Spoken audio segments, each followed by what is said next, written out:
to the U.S. I mean, like I said, and I don't think it's anything personal against him, and I don't think it's that he's been overlooked.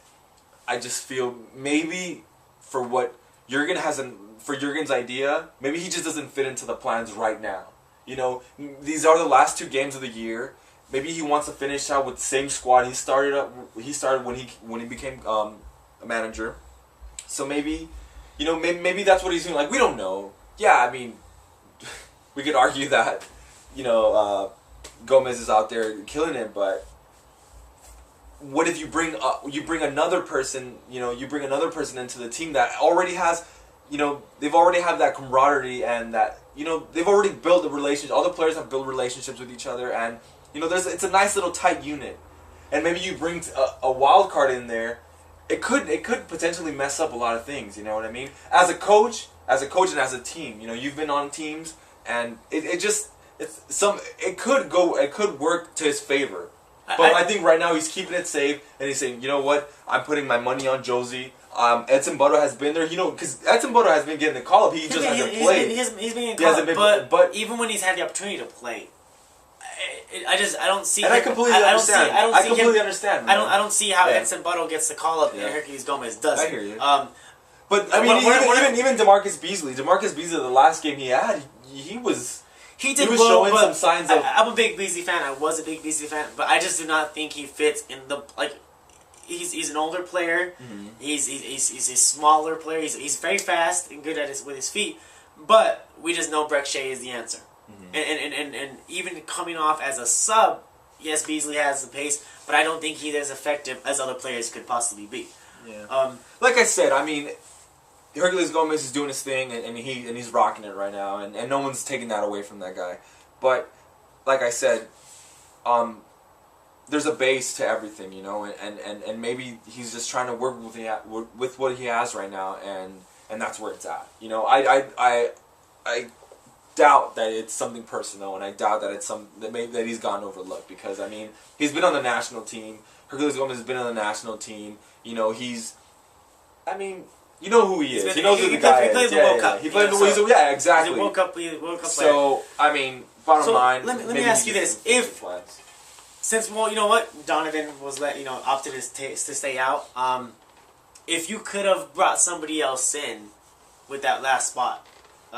Since looking at the roster right now, it's an offensive player, yeah, because it's a very defensive midfield. If you took a look at the players, even like players like Danny Williams, I think Fabian Johnson, they're very defensive players. Mm-hmm. I think the only offensive player you have in the midfield right there is probably Robbie Rogers, Breck Shea, and Clint Dempsey. The U.S. Federation made it a point to say that even though Donovan decided to stay, they're not going to replace him. Yeah. Which I understand, but at the same time, why not throw a young kid in there and give him a taste of what it is? And if you could have thrown one guy in there, who would it have been? There's a couple names out there. Let me throw it out there. Sasha Clifton, who's been pretty hot from what I've heard in Belgium. He's playing very well. The thing is with Sasha Clifton, man, that he plays great for club, and he plays great. He's an awesome player, but then he gets to the national team and just you haven't seen anything. Yeah, he flops. You know what I mean? But you know, I don't know. I would maybe call Agudelo in. The guy needs to get minutes, man. He hasn't really been playing in the MLS, and he just needs minutes. And he could be that spark, that wild card that that we have. Again, Hercules Gomez, I would definitely give him a call back. You know, I want to see one of those forwards that do all the donkey work. Brian Ching? Are we gonna bring Brian Ching? I'm not a big Brian Ching fan. Or Cooper. I'm a big Cooper fan. Okay, yeah. I'm a big Cooper fan. That's the name I saw because around. that guy, he's a big body, man. You know, and yeah, he looks really like, unorthodox, but he actually has good. He's like your boy. He gets the job done. Yeah, he gets the job done. He holds the ball. He gets players coming to him. I mean. Like he's gonna be a threat. He does the dirty work. Yeah. Like myself, I'm not a big fan of Brian Ching, and I'm a big fan of players like that. If And the funny thing is, I'm not, but I do see their use. I do see how important they could be if they do that job correctly and do that dirty work. And I've been saying Cooper, man. I mean, I've been saying Cooper for a while now. And so I mean, and he had a great season with a so-so team. He plays with Portland Timbers, and you know, not a top table team, but you know he managed to get a lot of goals, and I mean he's a beast, man. I mean, so just a little insight. I stay on Twitter a lot. You see that. I think it was reported that the U.S. Federation might start implementing a 4-3-3 throughout the board. That's the formation they want to go with from the top to the bottom to the top. I'm not exactly sure if they can do that. So seeing the game against France, what formation, and then give me a lineup, and what do you expect out of the guys? You know, so just because I think from what we've been seeing from the previous games, I think they've been playing a 4-5-1. More with like you know how they have Altidore up top and Dempsey as that supporting second striker.